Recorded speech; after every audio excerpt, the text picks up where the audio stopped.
Hello, creatives. Today, I'm going to share a really important principle that's going to help you stay motivated to do the small, necessary things on your way to build that vision.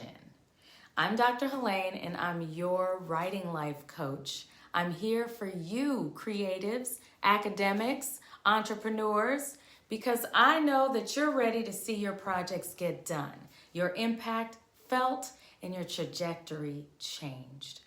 I take principles that I've learned in over 2 decades as an English professor, an actor, and an entrepreneur, and bring all that together to help you write your path forward so you can welcome everything God has for your life.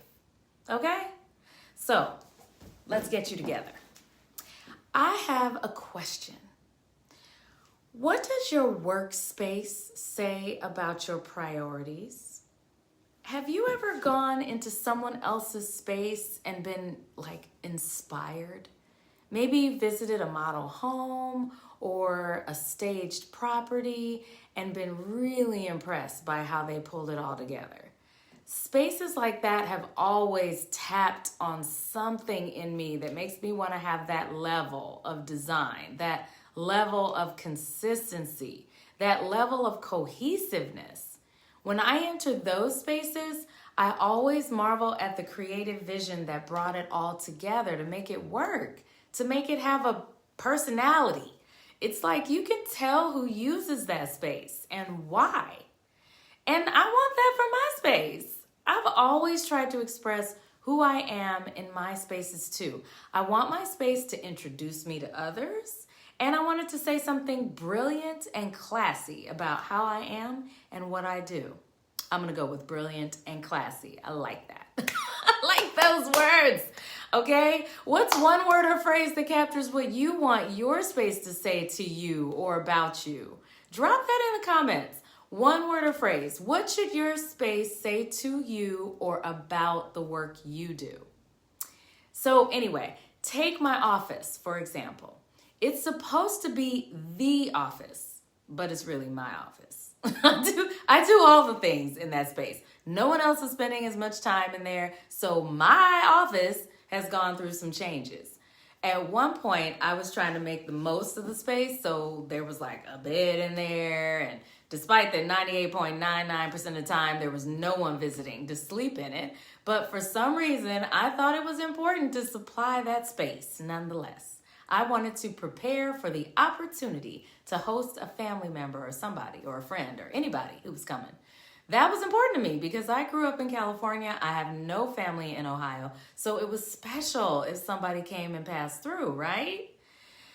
Well, at other times, I gave up the bed in the room, but I had this big, comfy corner chair I found on Facebook Marketplace. It was like the kind of chair that you could sink into, and I just felt like I was being held in a big old bear hug. I needed that during that time. I mean, I would sit in that chair under the window and struggle my way through all my problems, okay? But most recently, my focus shifted, and so did my space. I mean, thanks to COVID, I became more conscious about the background I presented in my space. The aesthetics, right, of what was behind me started to matter. I started to think about my space differently. Like, where was I sitting and what picture was I wanting to present about myself in the umpteenth Zoom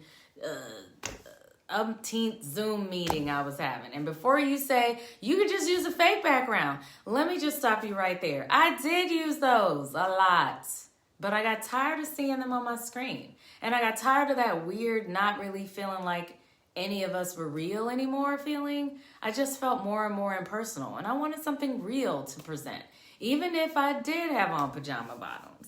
Ooh, okay.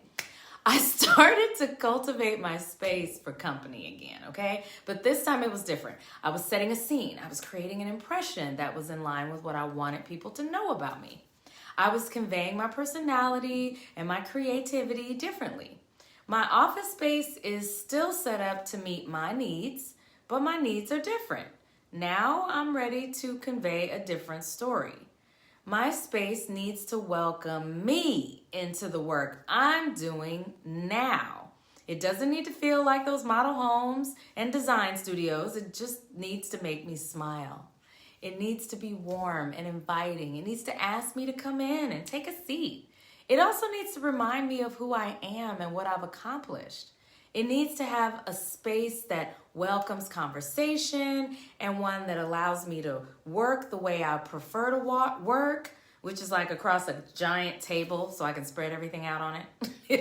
It has to be a situation such that it welcomes me into a conversation. I love to talk. I don't struggle with chit chat, but some people find that early Zoom moment awkward. So I like having a background that has my swords on the wall and kind of brings the ice-breaking questions out and the jokes about how dangerous I might be.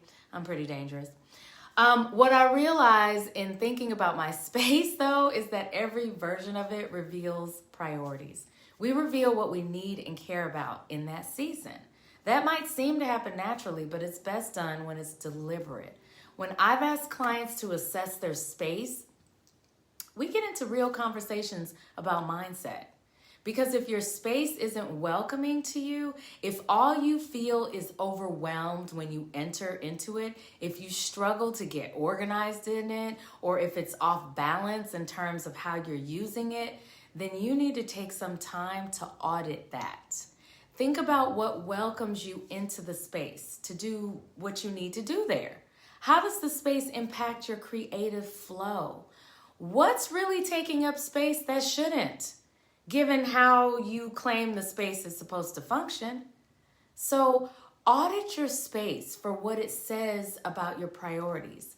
Then make adjustments until it really, truly welcomes you in the way you want it to. Remember, your gifts will make room for you. It's your season to make room for your gifts. Ooh, that'll preach. Okay, thank you so much for joining me today, y'all. Let me know if this helped you in the comments. And if you have a particular challenge with your space, drop that in the comments too. I'll give you some ideas for how to create and find space that welcomes you to the work you're called to do.